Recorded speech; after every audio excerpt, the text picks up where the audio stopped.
Hey, my name is James Pelton, and just wanted to do a video here today. And this video is going to be a little bit more of a personal nature rather than a specific crypto strategy. I want to talk a little bit about why I invest in cryptocurrency. And as I've been putting together this YouTube channel, I have no idea. People have just been asking me what I'm doing in the crypto space, and I thought making these videos. I might as well throw them up in YouTube. And at least one good thing has come from this YouTube channel is I got a haircut. I kept seeing down in the corner my hair, and it bothered me every day. And so, when you don't go out much, you don't realize that your hair's bad. So I got a haircut. So thank you to Irina for giving me a haircut yesterday. So if nothing else comes out of this YouTube channel, at least I got a haircut. But so I've had all these people reaching out about, hey, what are you doing in the crypto world? And then as I started putting these videos out, more and more people I haven't talked to in years, reaching out and just saying, hey, I want to get involved with cryptocurrency.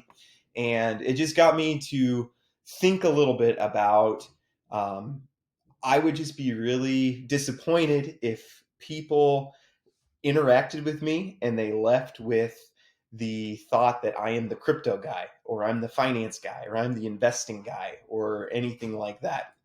Um, I do enjoy those things. I love fitness. I love finance. I love investing. I love cryptocurrency. But there's things that are way more important to me. Crypto and investing is just a means to an end for me. And I just want to talk just for a minute about that. As we part of wisdom is as you get older, you start to look at the bigger picture of things, right? I notice this. I have three kids. I have a 9-year-old, a 7-year-old, and a 4-year-old. Okay, or he just turned 5. 9-year-old, 7-year-old, and 5-year-old. And when you're a kid, you don't look at the big picture, right? You look just at a small point in time. So that's why kids, they're not super interested in investing or the future at all, right? The kids are just like, hey, I want to have fun right now. As you get older, you start to realize that there's a bigger future in store for you than just the next moment. And so as you get older, you're a teenager, you start preparing for college, you have a little bit bigger picture.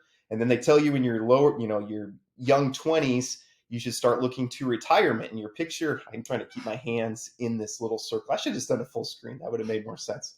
Uh, but you start looking bigger picture as you get older, and that's wisdom. You get really old, like I'm 34 now, so I'm super old. But you start thinking about, okay, we put together a will, we put together an estate and a trust for the kids and those types of things. And we think that's okay, that's the epitome of wisdom as I've looked at my whole life. But I want you to know, like, how I think of it as a Christian is I want you to think even bigger picture than that. It's great to think about your 70 or 80 years or 90 years that you have here on this earth. But the investing that I do, I want to look at an even bigger picture, and that's eternity. So I believe the Bible's true, and I believe that we're all sinners, and that there's a penalty for our sin. But Jesus Christ came to earth, and he lived a perfect life, so he didn't deserve any penalty. But then he died on the cross for us, and if you believe that, then you spend eternity with him. So then I'm devoting my life to basically investing for that eternity. I'm trying to keep my hands in the circle, investing for that eternity. So I try to think of the money that I accumulate here in this earth as not something that's for me in this time, but I try to think about how can I turn these temporal rewards that when I die, they're going to be gone. How can I turn those into eternal rewards? So that's a big part of why I invest. Just so if you know my story a little bit, I started a company back in 2011. I kind of started as a side project and kind of grew it, hired a bunch of my friends and family, which they say don't do, but I did it, hired all friends and family, grew the company to 7 figures, and then sold it in 2020. And then I was just sitting on a big pile of cash, didn't know what to do with it. So I put it in an index fund in the market and thought, okay, that 7% return you get there is about the best that you can do. And then I actually was directed to Justin Donald's book, The Lifestyle Investor. If you haven't read it, I recommend it. It's a great book. And I joined up with Justin Donald's I joined up with his investor group, and I started seeing all these deals come through where, hey, you 7% in the stock market, there's better things that you can do out there. Started investing in some of those things. And then actually my friend Christian pointed me to cryptocurrency. And I was actually pretty skeptical at first, but just as I started diving into things, I saw, hey, I can make an even better return than the 10, 12, 16, 20% that I'm getting in these other deals through cryptocurrency. Um, but again, my purpose was never, let's just accumulate as much wealth as we can. That's a temptation for sure. When you hear about somebody who put $1,000 into Shiba Inu in January and then they were worth $1 billion in October, there's parts of my heart that say, ooh, I want that. I want that type of wealth, right? Turn $1,000 into $1 billion. But again, I'm here. I'm in behind me here. Let me go to a smaller. I'm in First Timothy chapter 6, where it talks about those who want to get rich fall into temptation and a snare and many foolish and harmful desires which plunge men into ruin and destruction. So if I believe that the Bible's true, and I've seen this from experience, wanting to get rich can ruin you. It plunges men into ruin and destruction. For the love of money, not money, but the love of money is a root of all sorts of evil. And some by longing for it have wandered away from the faith and pierced themselves with many griefs. But flee from these things, you man of God, and pursue righteousness, godliness, faith, love, perseverance, and gentleness. So flee the love of money, flee wanting to get rich, and again, pursue, like I was talking about before, pursue those things that have eternal benefit: righteousness, godliness, faith, love, perseverance, and gentleness.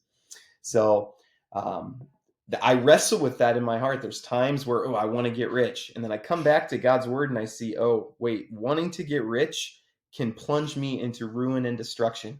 There's a parable in the Bible about a man who he builds a barn. He makes a lot of money. He builds a barn and he's like, what do I do now? Well, I'm going to build another barn, fill that with my money. Money back then was grain or something like that. And then he's like, okay, I'll build another barn. And then he dies. And says, you fool, don't you know that today your soul's required of you? So I want to have wealth that outlives me. And I don't necessarily want to leave it to my kids. I've seen how, sorry kids, if you watch this, but Shaq said the other day, Shaquille O'Neal, he told one of his kids in an interview, he said, we're not rich, I'm rich. And I actually really like that, because you give money to a kid, I mean, you can really ruin people by giving them a big chunk of money. So I don't want to leave a lot to my kids. I want to take the money I make here and turn it into eternal dividends, mostly by giving it to people, helping people, showing people love through money. There's a lot of people that are in need in this world, and I want to help them. That's what First Timothy verse 17 says, instruct those who are rich in this present world not to be conceited, because it's easy to fall into that. You start making a lot of money and you start thinking, wow, I'm better than other people. I have money, they don't.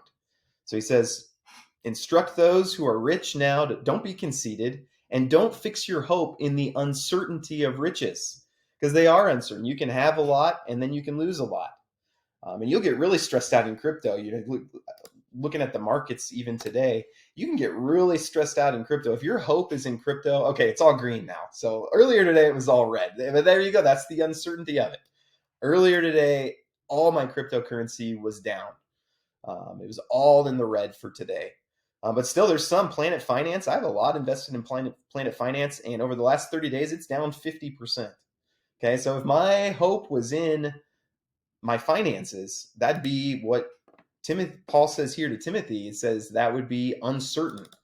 But you can fix your hope on God, who richly supplies us with all things to enjoy. So what should you do with your riches? Do good, be rich in good works, be generous, ready to share. And when you do that, you store up a treasure of a good foundation for the future, so that you can take hold of that which is life indeed. So that's why I'm involved with cryptocurrency. And I just want to challenge you to think about, if you were, I'm not going to guarantee you, this is not financial advice. You always have to put that disclaimer so I don't get sued someday. But I think if you get involved with cryptocurrency, you will make money. That's my opinion. And I just want you to think about, what are you going to do with those finances?